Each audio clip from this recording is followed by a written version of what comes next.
everyone, this is Ashley with CT and Runa Digitals. I'm going to do a tutorial to show you how to use my new painted floral sweeps in Photoshop. The reason I called these ones sweeps is because most of them, there are a couple of them that have kind of a floor or a wall and a floor, but most of them look as though they are a one sweep backdrop, just meaning that they're the backdrop and the floor in one. And it looks like an actual backdrop that you would hang in your studio. I do have them called digital backdrops, but you can use them as overlays as well, which is what I do mostly, which is what I'm going to show in the tutorial. It makes them a little bit easier to use. You use them kind of just like textures or overlays that you change the blending mode. So I have open, I'm going to do a light image and a darker image. I have open a sweep here. I had a couple people message me about having problems with the smart objects in Photoshop, so you can get around that. What I usually show, I'll go ahead and do it on this one real quick. So if I start to edit this image, I'm going to go to my quick selection tool and select subject. If you have your contextual taskbar open in Photoshop, you can use that as well, or your lasso tool, whatever you choose to select your subject. I use the quick selection because it's the fastest for me. And then you want to use your plus and minus up here to add or take away from the selection. It didn't select this part of the wrap there, so I'm going to select that.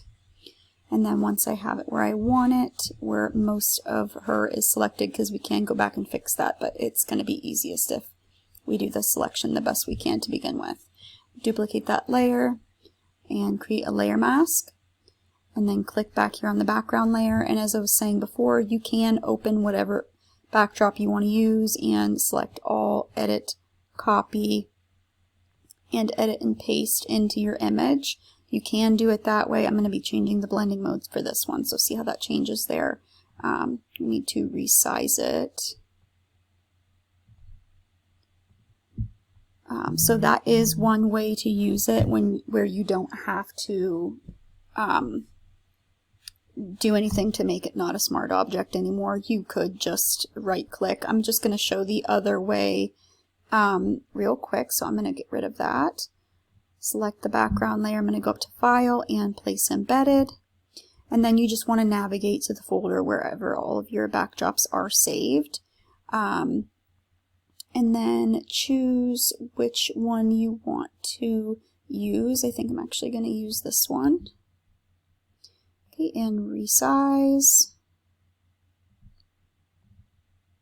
I'm going to move this up because the floor that she's standing on, see, that's way back there, so we want to move that ahead a little bit.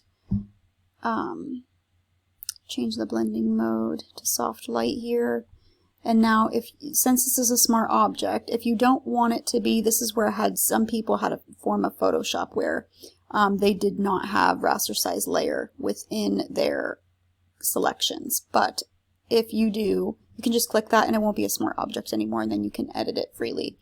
But if you keep it a smart object, the reason why I do that is because you can right click and replace contents, and you can quickly switch between different backdrops and see which one you like best. So I'm going to undo that because I'm going to use this one here. And now you can play around depending on the tone and everything of your backdrop. You can play around with the different blending modes. Sometimes I use multiply if it's on a lighter background. Some people like to use overlay. I like to use soft light. It just depends on what type of image you're using and what kind of look you're going for. So just go ahead and flip between those. I actually think I might like overlay better on this one. So I'm going to choose that. And then you're going to want to add a little bit of blur. So if we zoom in here, you can see the backdrop is pretty sharp, and I want it to be blurred behind my subject. So I'm going to go up to Filter and Blur. Gaussian blur, I'm not going to add much, just a little 1.5 to 2.5 or 3 is usually about what I go for. I think I'm going to do 3 here. Press OK, and then you're going to want to click on your layer mask up here on your subject layer, and use your black and white brush. Use a soft brush at 100% opacity to clean up your edges.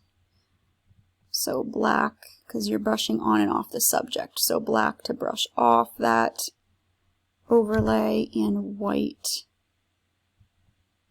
we go to brush back on to our subject. And I'm just pressing X on my keyboard to switch between my black and my white brush, so I don't have to keep going over and fixing that.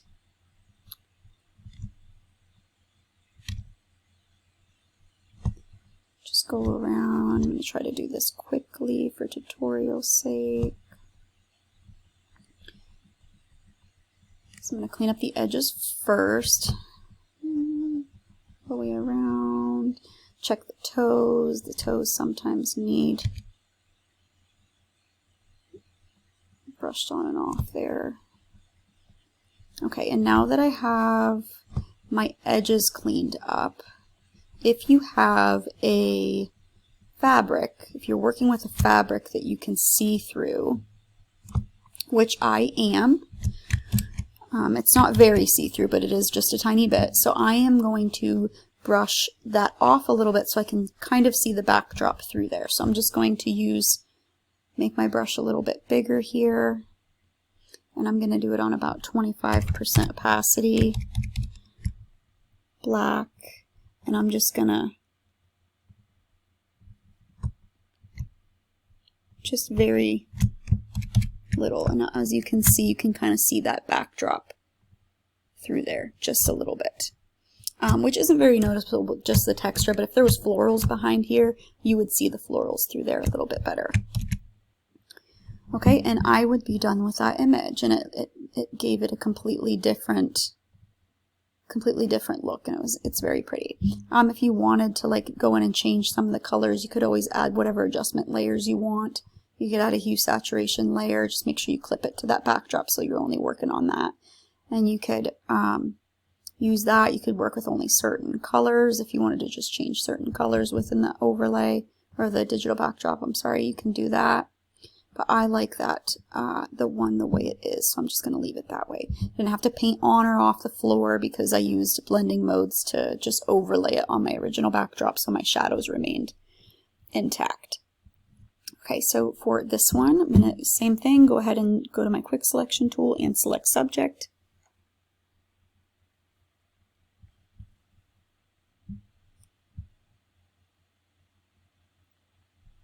And that looks pretty good, so I'm going to go ahead and duplicate that layer, create a layer mask, go to that background layer, I'm going to go up to File and Place Embedded. Again, you can just open the backdrop in Photoshop and copy and paste it into your image if you want.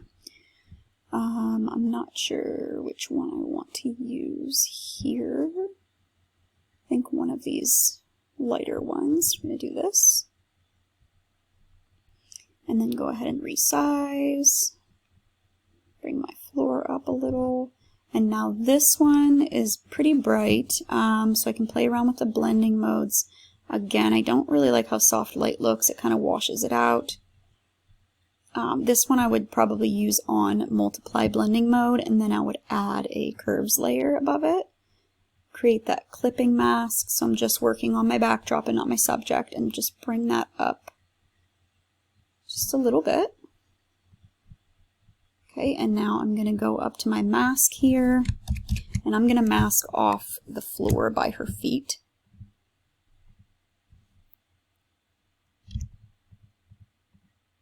So I can blend that a little bit better.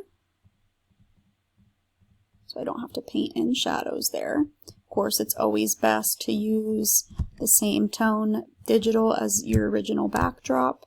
That way you don't have to worry about changing colors.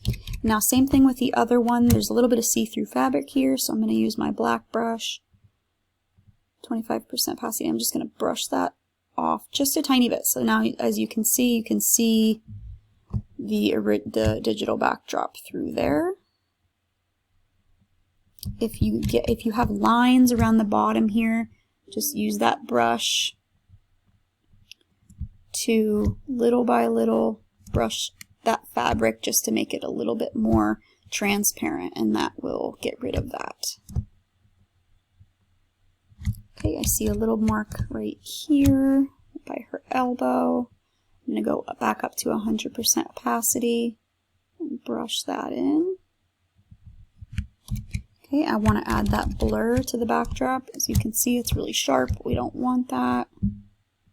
Filter, blur, Gaussian blur. I got rid of that, so it looks like a real backdrop that she is standing in front of. I think my edges look pretty good other than that one area. When the overlay matches the original photo, you also don't have to worry so much about your edges. It's not as noticeable. Oops. Back to my, just going to brush, there's a little white spot right here that I'm going to brush off real quick. Brush this off just a little.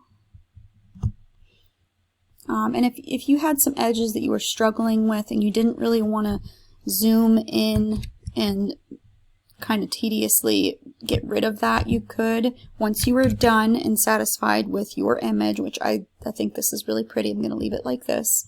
You could flatten your layer, and you could use your blur tool. I would go ahead and duplicate that layer so you're working on a different layer, so you can go back if you make a mistake.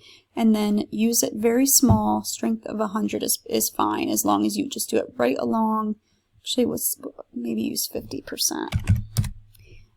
As long as you use it just right along the edge, it will blend any lines that you want to kind of blend into the backdrop. That will help you blend a little bit better, which I don't even need to do that on this image because it blended really well. And that's it. If you, like I said, if you want to change the colors, you could also do that with this one. If you could play around with the different blending modes. I did this one on multiply, this one ended up being on overlay. So whatever works for your backdrop, it's not going to be the same for every image. If you have any questions, you can send me a message. If you are a studio photographer, I would love for you to join my group on Facebook. I will link it in the description. If you want or would like to see more free tutorials like this one, be sure to subscribe to the YouTube channel to get notified when they are uploaded.